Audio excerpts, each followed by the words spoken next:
When Speak No Evil, director James Watkins sat down to write a screenplay based on the 2022 Danish horror film from Christian Taftrup, he had one person in mind to play a deluded, deranged father. I'm sure that lots of other brilliant actors could have played that role, Watkins says of the patriarch character in the film. But when I was writing it, I was thinking, James McAvoy, I can just completely see him playing this character. The remake follows a British family, McAvoy, Aisling Franciosi, who invite an American family, Mackenzie Davis, Scoot McNairy, to vacation at their remote home in the countryside. But, once the American family realizes that not everything is what it seems, all hell breaks loose. Here, Watkins discusses why he chose to use Cotton Eye Joe in a dance scene, what it's like remaking a foreign film and his decision to change the original, brilliantly bleak ending. What made you decide to remake a foreign film? I've been offered remakes before and not been interested. I guess you have to love the original material. But also, you have to see a way to bring something of yourself or something a little bit different to it.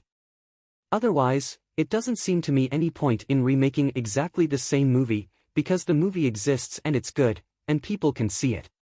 It was very much sort of, okay. I really like this story, I really like these themes. I can see some way to build on it, supplant it, come at it slightly differently, tonally, culturally, thematically, in character choices. Do you remember the first time you saw the original Danish film? I do because I hadn't seen it. So Blumhouse sent it to me and said, listen, here's a link. Check this out. See if you think there's something in it for you. I thought Christian Taftrup's film was brilliant. I thought it was brilliantly bleak, a kind of palate cleanser. It was so remorseless. And the ending, it was very powerful.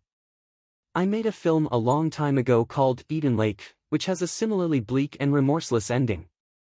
And, Christian, had actually watched that film, and that was a reference for him. So it's a kind of cyclical thing. I wanted to take the ending in a slightly different direction for several reasons. Relocating it to the UK was the first conversation I had with Blumhouse.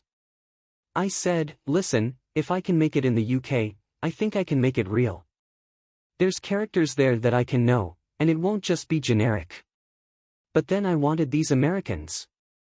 I grew up in England and in America a little bit, so I sort of thought, okay, if I've got these Americans coming in, that cultural collision that they have, and how that feeds into Christian's themes immediately changes things.